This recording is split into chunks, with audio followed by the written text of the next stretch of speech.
살롬, 하나님의 평강이 여러분의 삶에 가득하기를 기도합니다.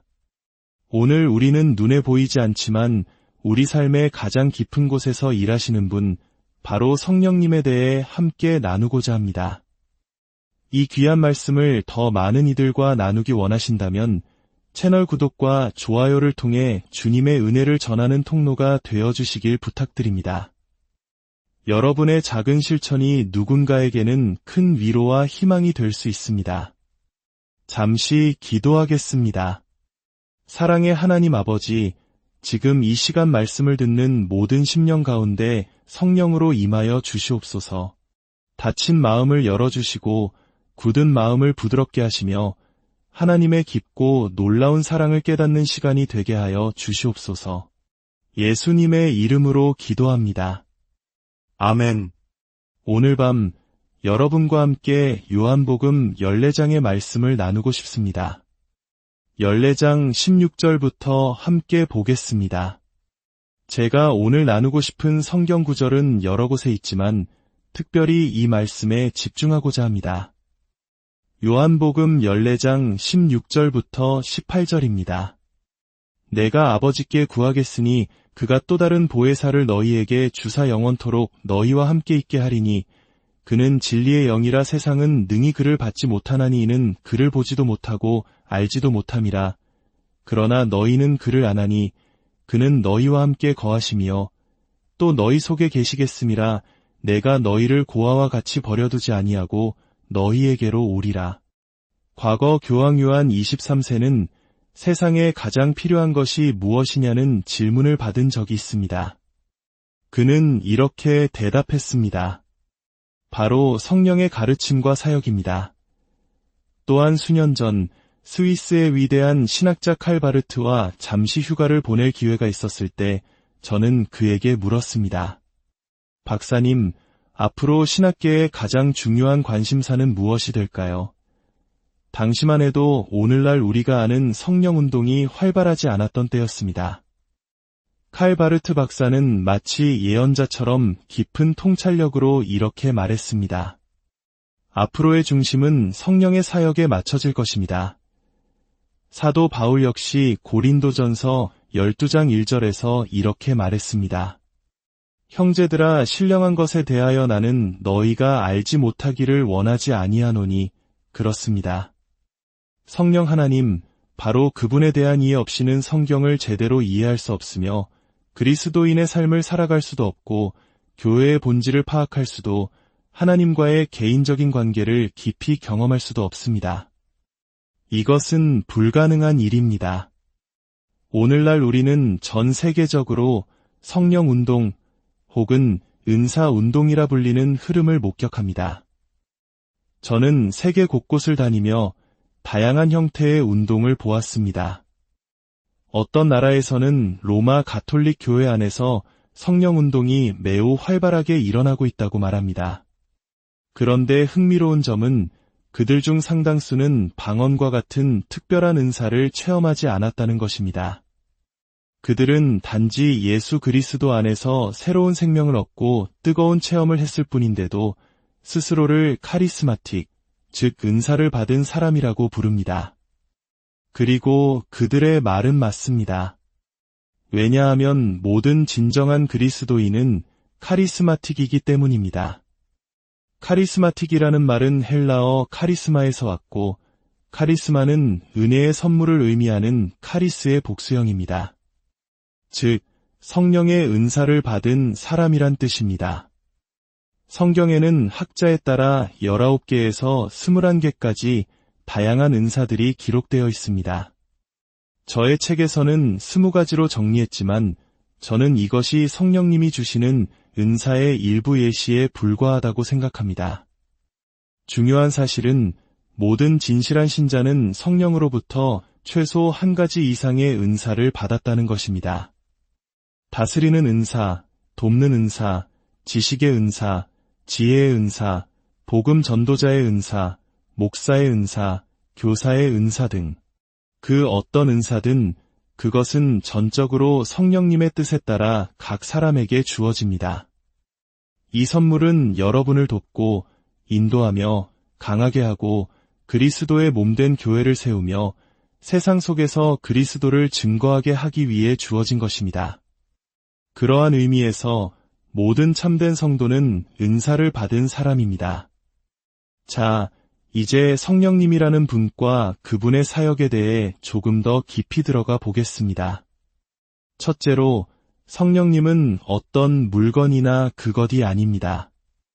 종종 사람들이 나는 그것을 원해라고 말하는 것을 듣습니다. 하지만 성령님은 인격적인 분이십니다.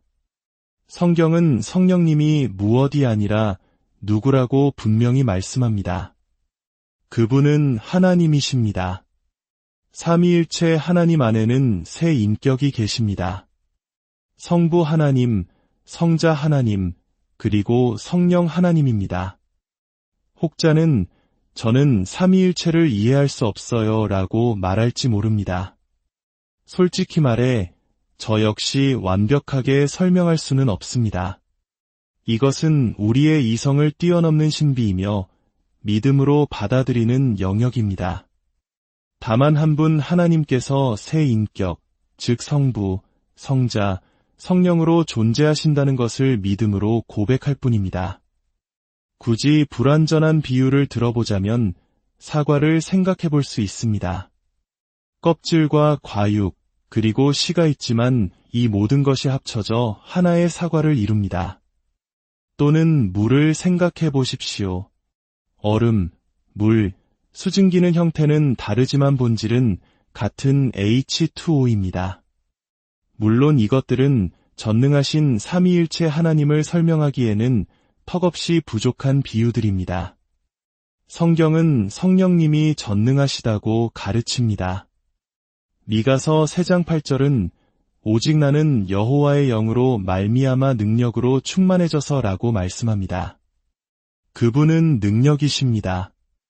또한 성경은 그분이 어디에나 계신다고 말합니다. 여러분이 어디를 가든지 그분은 그곳에 계십니다. 시편 139편은 내가 주의 영을 떠나 어디로 가며 주의 앞에서 어디로 피하리이까 라고 노래합니다. 이것이 바로 예수님께서 이 땅을 떠나셔야 했던 이유 중 하나입니다. 인간의 몸을 입고 계셨던 예수님은 한 번에 한 장소에만 계실 수 있었습니다. 육신에 제한되셨던 것입니다. 그러나 그분께서 떠나심으로 성령님께서 그 자리를 대신하여 오셔서 시간과 공간을 초월하여 모든 곳에 동시에 임재하실 수 있게 되었습니다.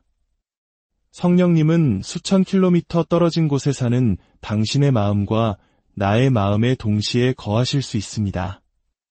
예수님께서 말씀하셨습니다. 내가 떠나가는 것이 너희에게 유익이라 내가 떠나가지 아니하면 보혜사가 너희에게로 오시지 아니할 것이요 가면 내가 그를 너희에게로 보내리니 그분은 떠나셔야만 했습니다.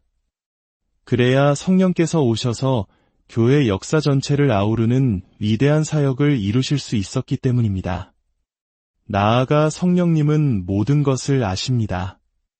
성경은 오직 하나님이 성령으로 이것을 우리에게 보이셨으니 성령은 모든 것 곧 하나님의 깊은 것까지도 통달하시느니라고 말씀합니다. 우리가 신앙생활을 하면서 그리스도를 더 깊이 알아가도록 가르치시고 인도하시는 분이 바로 성령님이십니다. 우리의 신앙은 성장해야 합니다. 그리스도의 은혜와 지식 안에서 자라나야 합니다. 그러나 이 성장은 오직 성령님의 도우심으로만 가능합니다. 당신이 예수 그리스도를 구주로 영접하는 순간 성령께서 당신의 마음속에 들어와 거하기 시작하십니다. 당신의 몸은 성령이 거하시는 성전이 됩니다. 그분은 당신이 그리스도인의 삶을 살아갈 수 있도록 돕기 위해 그곳에 계십니다. 이 자리에 계신 그 누구도 성령님의 도우심 없이는 참된 그리스도인이 될 수 없으며 예수님을 따라갈 수 없습니다. 성령님은 우리 삶에 절대적으로 필요하며 필수적인 분이십니다. 요한계시록에는 성령님을 7눈을 가지신 분으로 묘사합니다. 성경에서 숫자 7은 완전함을 상징합니다. 즉, 그분은 완전한 눈을 가지셨습니다. 그분은 일어나는 모든 일을 보시며 당신의 마음 속에서 일어나는 일, 당신의 생각 속을 지나는 모든 것을 아십니다. 그 어떤 것도 그분 앞에서는 숨길 수 없습니다. 모든 방향을 꿰뚫어 보시는 일곱 눈, 그 통찰력과 감찰하시는 능력은 그분께 완전한 지식을 부여합니다. 또한 성경은 그분이 영원하시다고 말합니다. 히브리서 9장 14절은 영원하신 성령이라는 표현을 사용합니다. 그분은 성부 하나님, 성자 하나님과 함께 영원 전부터 영원까지 동일하게 존재하시는 분입니다. 성령님은 성경에서 100번 이상 거룩하신 분으로 불립니다. 성령, 거룩한 영으로 지칭됩니다. 그리고 성경은 우리에게 말씀합니다. 내가 거룩하니 너희도 거룩할지어다. 성령님의 중요한 사역 중 하나는 우리를 거룩하게 하시는 것입니다. 우리는 어제보다 오늘 더 거룩해야 합니다. 우리는 끊임없이 예수 그리스도의 형상을 닮아가며 성장해야 합니다. 이 성장의 과정에서 우리를 도우시는 분이 바로 성령님이십니다. 성경은 또한 주의 영이 계신 곳에는 자유함이 있느니라고 가르칩니다. 예수 그리스도 안에서 우리가 누리는 자유, 그것은 성령께서 주시는 것입니다. 그분은 우리를 율법의 굴레와 율법주의의 속박에서 해방시키십니다. 죄의 노예, 마약이나 알코올, 혹은 그 무엇이든 당신을 올가매는 것들로부터 예수님은 당신을 해방시키십니다. 예수 그리스도께서 십자가에서 죽으심으로 우리를 자유케 하셨고 성령께서 그 자유를 우리 삶 속에서 실현시키십니다. 저는 예배에 참석해서 5분만 지나면 그곳에 모인 사람들이 성령 안에서 자유를 누리는지 아닌지를 느낄 수 있습니다. 그렇다면 성령님의 구체적인 사역은 무엇일까요? 첫째, 성령님의 첫 번째 사역은 깨닫게 하시는 것입니다. 그분은 우리에게 죄를 깨닫게 하십니다. 요한복음 16장은 그가 와서 죄에 대하여, 의에 대하여, 심판에 대하여 세상을 책망하시리라고 말씀합니다. 성령님은 기도하는 어머니의 눈물을 사용하시고 때로는 비극적인 사건을 통해 혹은 목회자의 설교나 어쩌면 지금 듣고 있는 이 말씀을 통해서 당신의 죄를 깨닫게 하시고 당신의 삶을 온전히 예수 그리스도께 드려야 할 필요성을 느끼게 하십니다. 이것이 성령님의 일입니다. 때때로 성령님의 일하심은 우리를 불편하게 만듭니다. 저는 집회 중에 어떤 사람들이 자리에서 일어나 제게 주먹을 흔들며 분노하는 것을 본 적이 있습니다. 하나님의 영이 그들의 마음을 너무나도 불편하게 찔렀기 때문입니다. 그러나 그들은 돌아왔습니다. 한 남자는 다음날 밤에 돌아와 그리스도를 영접했습니다. 성령님은 때로 당신을 화나게 할 수도 있습니다. 누군가가 당신을 정면으로 가리키며 당신은 죄인입니다. 라고 말하는 것을 좋아할 사람은 없습니다. 그러나 성령님은 당신의 마음을 정확히 겨냥하십니다. 그분은 당신의 심장에 비수를 꽂듯 말씀하십니다. 너는 죄인이다. 너는 회개해야 한다. 성령님의 이 깨닫게 하시는 사역이 없다면 당신은 결코 천국에 갈 수 없고 죄 사함을 받을 수 없으며 구원받을 수 없습니다. 어쩌면 성령님은 지난 한 주 내내 당신의 마음을 두드리고 계셨을지 모릅니다. 둘째, 성령님은 새 생명을 주십니다. 성경은 우리가 죄와 허물로 죽었다고 말합니다. 하나님의 형상대로 지음받은 우리의 내적 영혼이 하나님에 대해 죽어있는 상태라는 것입니다. 오늘날 인류에게는 생명이 필요합니다. 모든 사람이 죄를 지었으므로 모든 사람이 하나님 앞에서 영적으로 죽은 상태입니다. 죽은 사람에게는 생명이 필요합니다. 성령님은 예수 그리스도 안에서 우리에게 이 새로운 생명을 주시기 위해 오십니다. 버트런드 러셀은 친구에게 보낸 편지에 이렇게 썼습니다. 인간과 그의 행위 때문에 나는 자살만을 생각할 수 있었다. 밤은 무자비하고 어둡게 내린다. 혹시 당신도 그렇게 느끼고 있습니까?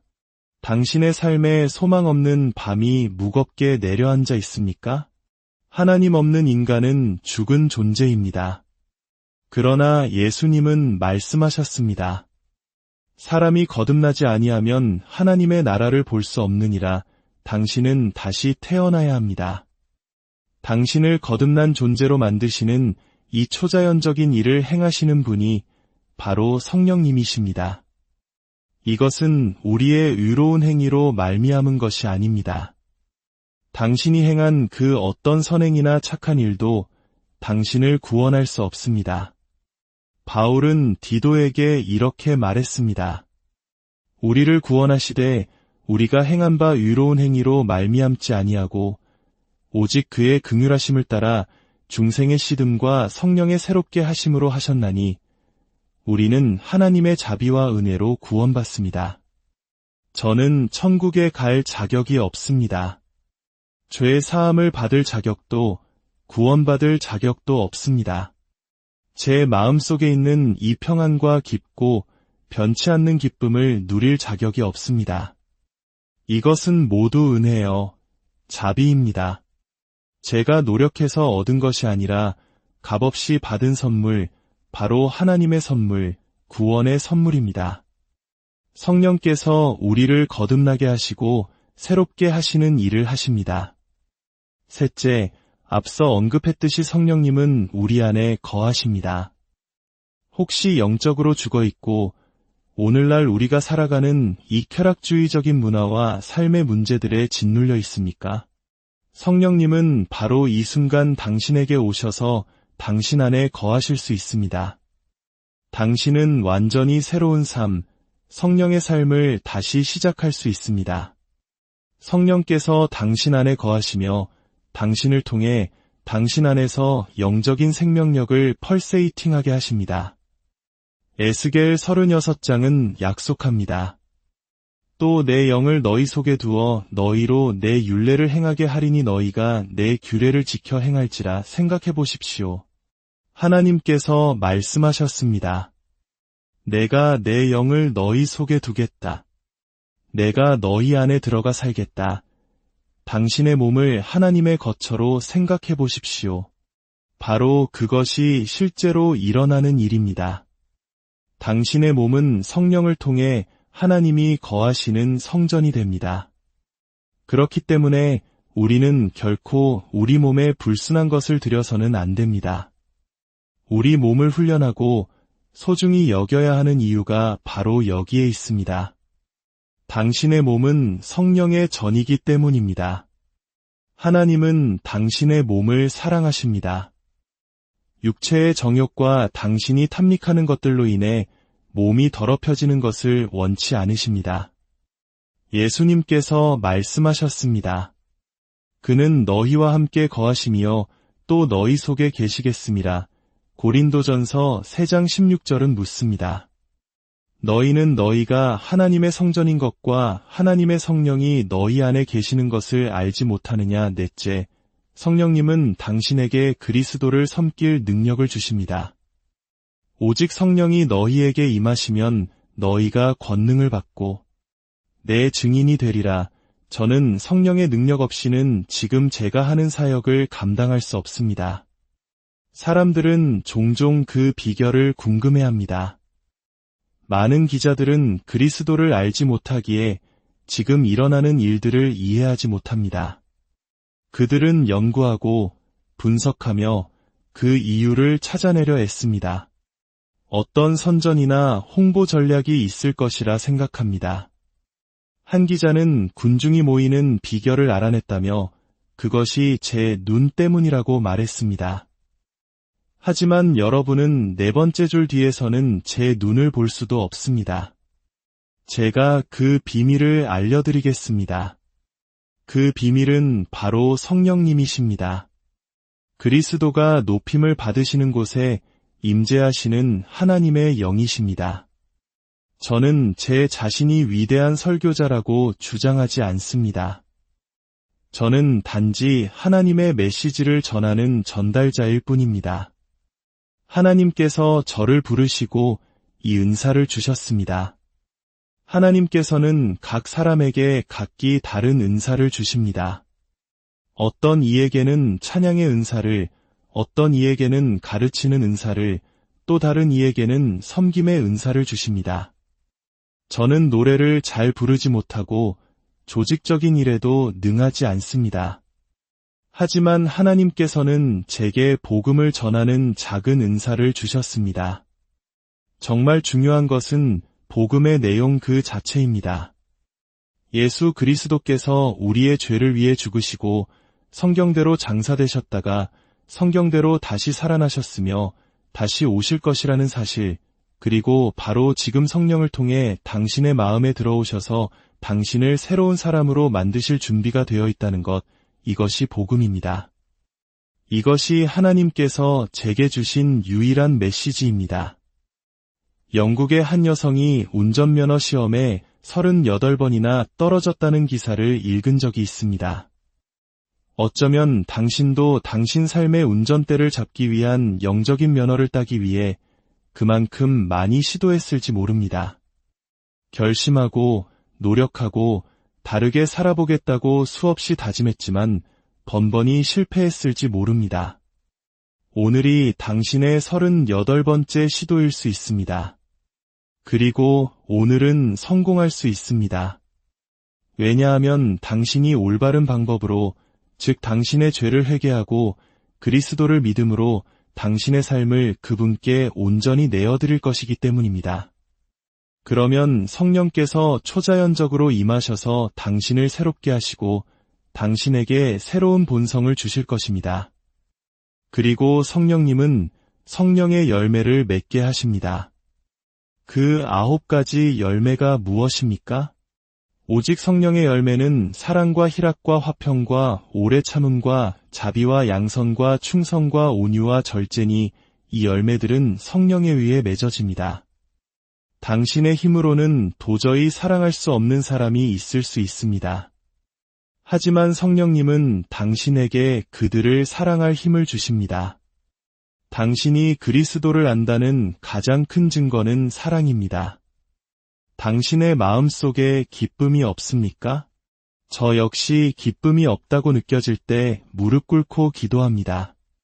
주님, 제 삶의 기쁨이라는 성령의 열매는 어디 있습니까? 그러면 그 기쁨은 제 깊은 곳에 강물처럼 흐르고 있음을 발견합니다. 상황과 환경을 뛰어넘는 깊은 기쁨의 강입니다. 또한 모든 지각에 뛰어난 평강이 성령으로부터 옵니다. 세상이 무너져 내리는 상황 속에서도 제 마음에는 평안이 있습니다. 저는 제가 어디에서 왔는지, 왜 여기에 있는지, 그리고 어디로 가는지를 알기 때문입니다. 이 모든 것을 성령께서 알게 하십니다.